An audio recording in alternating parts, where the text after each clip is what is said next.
Muy buenos días, queridos amigos y amigas. En este día viernes de la 17ª semana del tiempo ordinario, la liturgia de la palabra nos presenta hoy del profeta Jeremías en el capítulo 26, versículos 1 al 9, el Salmo 68, Respóndeme, Dios mío, por tu gran amor, del Evangelio según San Mateo en el capítulo 13, versículos 54 al 58.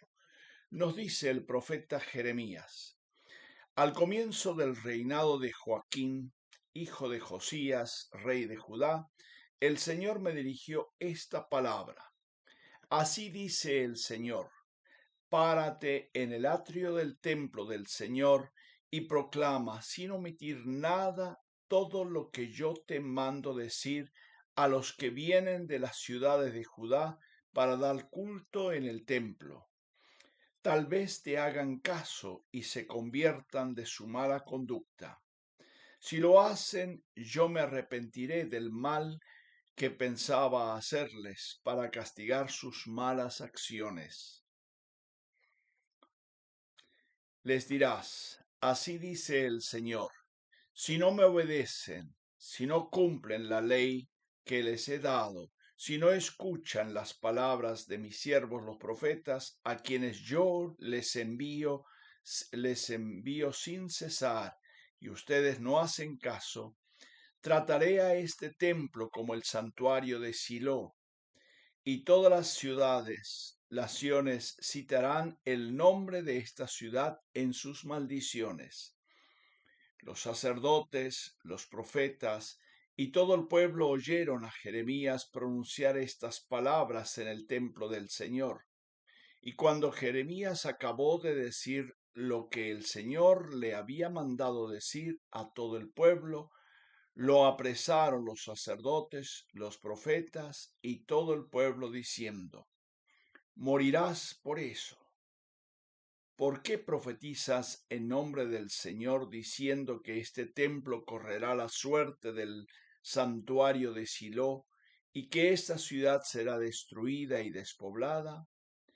Entonces todo el pueblo se abalanzó sobre Jeremías en el templo del Señor. Palabra de Dios. Te alabamos, Señor. Empezamos una nueva sección justamente en la palabra del profeta Jeremías, y hoy tiene una misión realmente difícil el profeta: profetizar una amenaza de destrucción en el propio corazón del pueblo, en el corazón del culto, en el templo, en el atrio del templo, en una fiesta.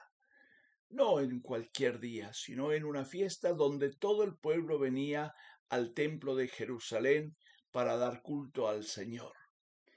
Pero siempre la amenaza no es simplemente el Señor va a hacer esto.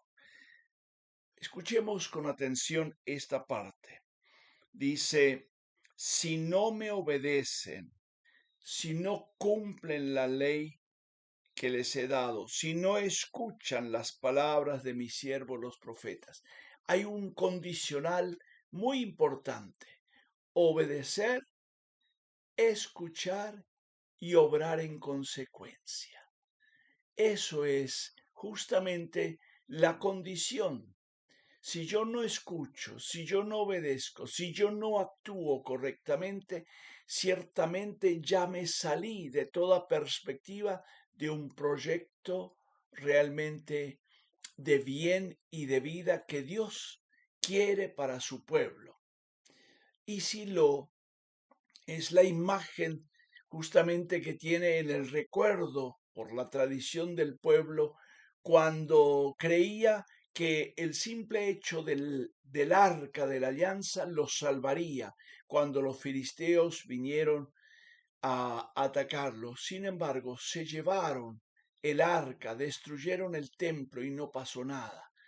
Y solo queda como el recuerdo, el nombrar como la maldición, el signo de maldición es este templo. ¿Por qué? Porque no han obedecido.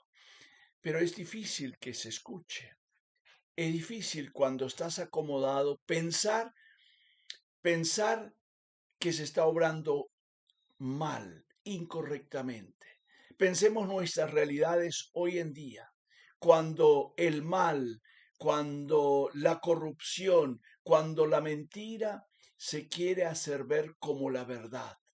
Qué difícil es, qué difícil es cuando mis intereses personales están por sobre todo, como sucede aquí con los profetas y los sacerdotes pagados en el templo del Señor. Y el mismo rey Joaquín, el hijo del gran reformador Josías, cuando llega al trono, se pervierte, se pierde, se deja llevar por otros caminos. Y entonces el profeta molesta. En aquel entonces también Jesús no fue aceptado por su gente, como leemos hoy en el Evangelio, en su tierra. No le creyeron y no podía hacer allí ningún milagro en Nazaret. Y así sucede en el caminar y en el transcurrir de la historia. Pero a Dios gracias, siempre hay profetas, hay sacerdotes, hay personas, hay cristianos que viven en profundidad el Evangelio. También en su momento, y cuya fiesta hoy celebramos, San Ignacio de Loyola, en su momento histórico, él se preparó y se presentó como el gran reformador, simplemente viviendo en profundidad el Evangelio.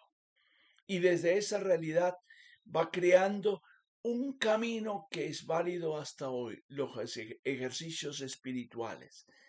Qué bueno que nosotros pensemos un poquito estas realidades interesantes en la vida de la iglesia y nos dejemos tocar y convertir por la palabra de Dios. Que el Señor nos bendiga, nos acompañe hoy siempre del Padre, del Hijo y del Espíritu Santo. Amén. Que tengan un feliz viernes, hoy el último día del mes de julio.